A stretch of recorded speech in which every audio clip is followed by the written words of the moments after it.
Assalamualaikum Ustaz, saya ingin tanya gimana baiknya seorang akhwat melaksanakan sholat. Lebih baik di rumah atau berjamaah di masjid?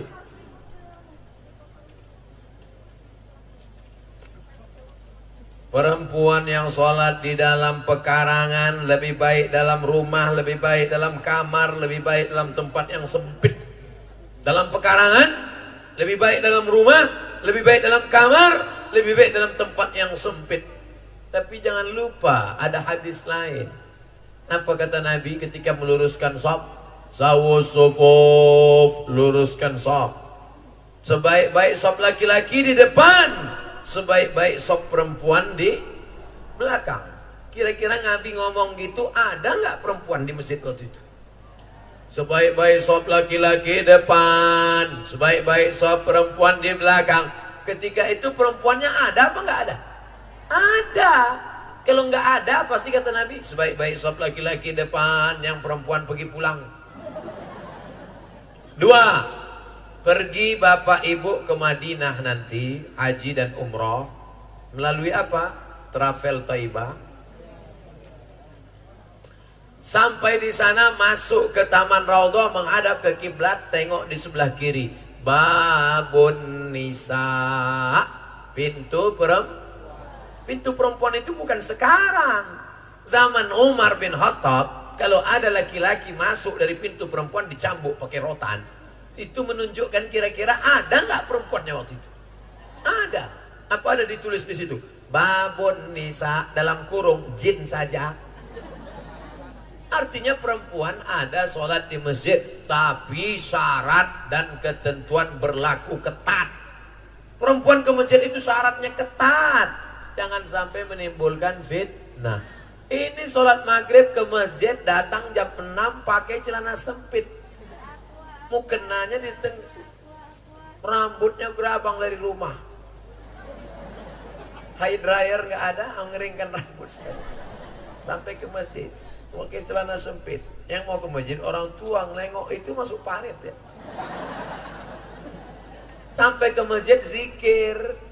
Jangan ngomong. Ada kawan saya, aku tadi ceramah di masjid, terus jamaah belum datang, dari balik tirai itu aku dengar perempuan di masjid itu. Pantesan Nabi melarang perempuan ke masjid. Kenapa? Mereka bukannya baca Quran zikir,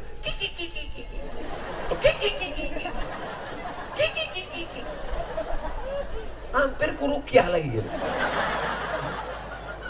Andai saya cepat masuk masjid dengar suara itu, saya rukyah dari balik dinding. Allahu la ilaha illallah qayyum la ta'khudhuhu sinatun.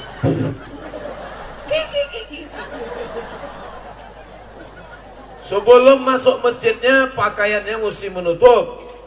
Zaman Nabi dulu perempuan sholat ke masjid bimurutihinna, mereka tutup pakai kain sampai tidak bisa dibedakan mana laki-laki mana perempuan, rapat tidak nampak matanya.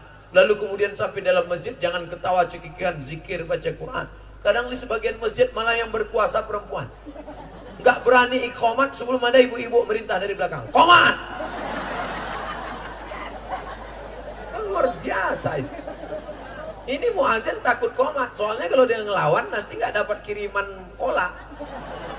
Oleh sebab itu maka saya tidak mengatakan perempuan nggak boleh ke masjid. Tapi saya tidak juga mengatakan silakan ke masjid. Tapi win-win solution, jalan tengah. Boleh, syarat dan ketentuan berlaku. Baca buku 30 fatwa seputar Ramadan, ditulis oleh Abdul Somad RCMA. Download di internet, Play Store, enter, dapat. Itu kalau ngaji sama Ustadz milenial. Assalamualaikum Ustadz. Waalaikumsalam. Bagaimana sebenarnya peran seorang akhwat? Akhwat itu ujungnya T. Akhwat. Di sini D, akhwad. Yang D itu qul huwallahu ahad, Allahu somad. Bagaimana seorang akhwat muslimah di luar rumah dalam berdakwah atau kadar urusan di luar rumah? Tapi saya dengar hadis sebaik-baik perempuan itu di dalam rumah. Wa qarna fi buyutikunna, wahai perempuan menetaplah engkau dalam rumah. Perempuan tetap dalam rumah. Tabligh akbar nggak boleh, pergi pulang. Nabi melihat Asma. Asma itu saudara kandung Aisyah memikul makanan onta dan makanan kambing, dan Nabi tidak marah. Nabi nggak mengatakan, hei Asma pulang ke rumah, tapi Nabi malah membantunya. Itulah hadis takriri, menunjukkan perempuan boleh keluar rumah bekerja beraktivitas dengan syarat dan ketentuan berlaku. 5 syaratnya. Pertama, tidak bersolek-solek jahiliyah. Jangan sampai ibu besok keluar rumah mukanya sebelah hijau sebelah biru. Pulang suaminya ngamuk, siapa yang nempeleng kau tadi? Mohon maaf bang, salah make up. 2, la yakhluwanna rajulun ma'a imra'atin illa ma'a dzi mahramin. Jangan berdua-duaan dengan laki-laki yang tidak mahram. Masalah sholat saya ikut Quran Pak Ustaz, masalah zakat saya ikut Quran Pak Ustaz, masalah haji saya ikut Quran Pak Ustaz, tapi masalah berdua-duaan ini rasanya nggak apa-apalah Pak Ustaz, udah seperti kakak saya, sudah macam abang saya, sudah macam adik saya. Ingat, berawal dari macam, berakhir dengan macam-macam. 3, la tusafiranna mra'atun. Tidak boleh musafir pergi. Kepala dinas melepas, pimpinan perusahaan melepas, GM melepas karyawan pergi keluar kota, silakan berangkat. Ternyata berdua-duaan, na'udzubillah min dzalik. Yang keempat, tidak lain tidak bukan adalah apa dia? Itulah yang disebut jangan sampai la yaqribna bi arjulihinna. Jangan memukulkan kaki ke lantai. Perempuan nggak boleh memukulkan kaki ke lantai, dipakai gelang kaki gemerincing. Lewat di depan, kerincing, kerincing, kerincing, kerincing, kerincing. Andai saya sedang tausiah, tiba-tiba lewat perempuan pakai kaki gemerincing, kerincing. Semua mata nggak ada yang lihat saya, semua ngeliat kaki dia. Apa maknanya? Mencuri perhatian dengan sesuatu. Dipakai, sekarang mungkin gemerincing nggak lagi. Dipakai sepatu, tumitnya 10 cm. Kecil sebesar ini. Dia yang lewat, kita yang ketakutan. Lihat dia melangkah. Nah, ini salah satu. Dipakai punuk onta sampai tinggi ke atas. Kalau sekedar dikit aja nggak apa-apa. Kebetulan rambutnya panjang.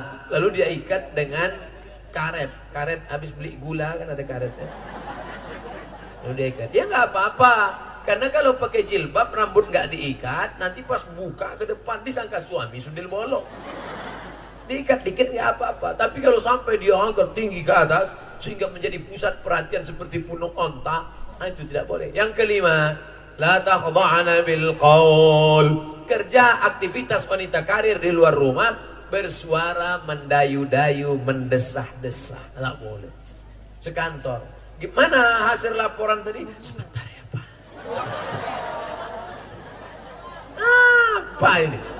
Makanya kalian kalau ada orang nelpon itu, kalau ditanya Assalamualaikum, Waalaikumsalam, di mana nih? Samarinda, Kalimantan Timur.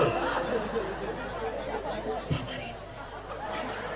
Assalamualaikum, Waalaikumsalam, di mana nih? Samarinda.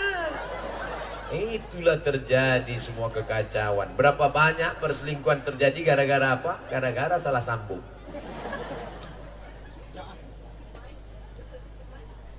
Assalamualaikum Ustaz. Waalaikumsalam warahmatullahi wabarakatuh. Bagaimana cara menasihati orang tua yang selalu gemar nonton audisi dangdut?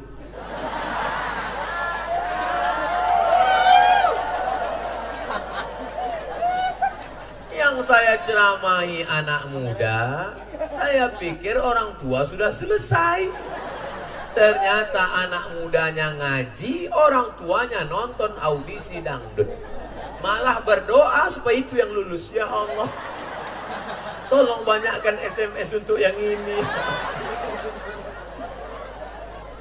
Kalian anak muda yang udah ngaji, bukan berarti mentang-mentang orang tua kalian belum hijrah, lalu kalian pulang menceramahi orang tua. Ini nggak benar. Niatnya baik tapi caranya nggak betul. Jangan pulang dari sini kalian panggil, Mama sini. Assalamualaikum warahmatullahi wabarakatuh. Kan begitu. Tapi kalian kasih tahu, kira-kira yang mamamu ini yang suka nonton audisi dangdut ini, kira-kira omongan siapa yang dia dengar? Kira-kira omongan siapa yang dia dengar? Cari orang lain yang omongannya didengar supaya menasehati dia. Oh, dia dulu pernah pergi umroh sama Ustadz Yuliansa. Ustadz Yuli ngomong dengan dia, dengar. Dengar. Ibumu kerja di mana? Ibu saya kerja di kantor Pak Wali. Biar Pak Wali ngomong semuanya. Sini. Kabarnya ente suka audisi dangdut ya? Kok bapak tahu? Intel saya kan banyak. Padahal anaknya udah lapor. Mudah-mudahan. Tapi jangan lupa doa. Doa silahul mu'min. Doa senjatanya orang beriman. Mudah-mudahan dengan kau doakan, maka orang tuamu juga mendapat hidayah, insya Allah. Amin. Kalau Ustadz nasihatnya bagaimana? Hai ibu-ibu yang masih suka audisi dangdut. Kami nggak suka Pak Ustadz kau nunjuk kami. Saya nunjuk kamera.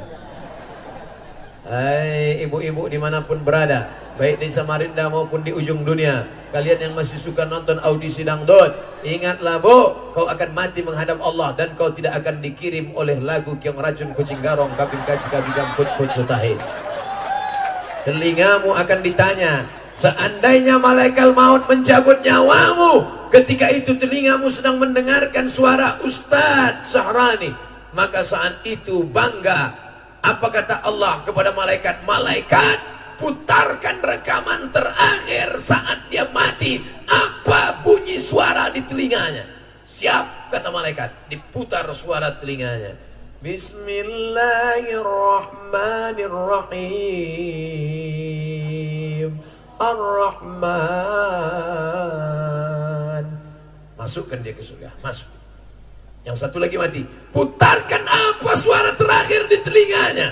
Siap, kata malaikat. Ambil rekaman telinganya, putar. Assalamualaikum. Suara Abdul Somad. Masukkan dia ke surga bersama Abdul Somad dan Nabi Muhammad SAW. Yang ketiga, putarkan suara terakhir telinganya waktu mati cabut nyawanya. Putar. Tombo ati ono 5 pekarane. Masukkan sama Opik. Ini putarkan telinga. Pas diputar, masukkan sama ini, putarkan telinga.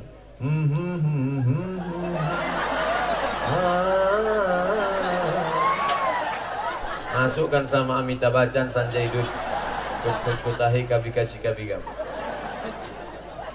Almar'u ma'aman ahab. Orang akan bersama dengan siapa yang dia cintai. Wahai ibu-ibu yang masih suka audisi dangdut, kau akan bersama dengan penyanyi dangdut yang melihatkan kakinya, yang melihatkan betisnya, yang melihatkan bupati buka paha tinggi-tinggi.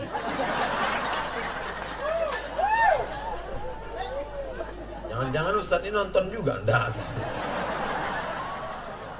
Tak sempat saya nonton. Kalau sempat mau juga saya tengok. Assalamualaikum Pak Ustaz. Waalaikumsalam. Saya mau nanya nih Ustaz tentang masalah sholat Jumat. Jika seandainya kita sholat nih, tiba-tiba kita buang angin, di saat tengah sholat itu membatalkan sholat Jumatnya kah? Ya batal lah. Ini nyari-nyari gara-gara. Tidak ada ikhtilaf antar ulama. Kalau masalah tertawa terbahak-bahak, ada mazhab yang membatalkan, Hanafi. Kalau wudhu tertawa, batal. Makan daging onta batal, mazhab Hambali. Tapi mazhab Syafi'i ketawa tidak batal. Makan daging onta tak batal. Tapi kentut sepakat semua mazhab batal. Baik yang berbunyi maupun tak berbunyi. Kalau kita sedang sholat, tiba-tiba terasa seperti keluar. Pas sedang sholat terasa seperti keluar. Apakah sholat kita batal? Jangan kau batalkan sholatmu hatta tasma'a sautan au tajidarihan. Sampai ada 2 tanda. Kau dengar suara atau kau cium bau. Karena ada tak bersuara, baunya luar biasa. Selama tak ada suara, selama tak ada bau, maka sholat tak batal. Kalau batal berarti sholat harus diganti jadi sholat zuhur ya Pak Ustaz? Enggak juga. Misalnya batalnya pas imam takbir, Allahu Akbar. Cepat engkau keluar, kau ambil wudhu. Untuk kau masuk lagi masih bisa kejar. Kebetulan imam ayatnya panjang. Wasari'u ila maghfiratin min rabbikum. Paham betul imam ini ada yang batal tadi. Kalau bisa masih kau kejar, kau kejar. Assalamualaikum Ustaz, ingin nanya, dosa nggak jika wanita motong rambutnya seperti laki-laki? Perempuan itu tahu tak saya rambutnya macam laki-laki atau macam perempuan? Mana kita tahu? Yang melihat rambut perempuan itu kan suaminya di rumah. Yang melihat rambut perempuan itu suaminya. Maka wahai perempuan, engkau gundul rambutmu, kami tak tahu. Mana kami tahu siapa yang gundul? Kami tak tahu. Yang berdosa itu kalau dipotongnya pendek, panjang di depan. Siapa itu? Demi Moore. Kalau pendek di belakang, panjang di depan, Demi Moore. Kalau panjang ke belakang, Wadi Moore.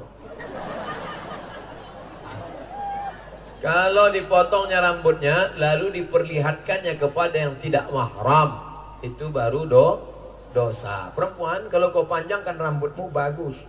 Tapi kalau panjang sampai bedaki, karena malas nyucinya, bau, itu pun menjadi tidak baik. Karena dalam Islam diajarkan at-tahuru syatrul iman, kebersihan, kesucian setengah dari iman. Oleh sebab itu, kalau suamimu mengatakan, "Dek, potong rambutnya ya, abang nengok kau rambut panjang ini macam kuntilanak, aku tengok."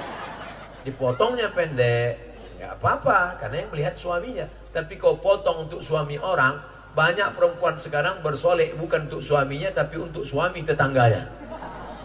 Kalau kita bertamu ke rumahnya, kebetulan dia belum pakai make up, payah kita membedakan antara orang dengan hantu. Tapi kalau dia bersolek untuk pergi memperlihatkan wajahnya ke suami orang lain, bukan main lagi cantik.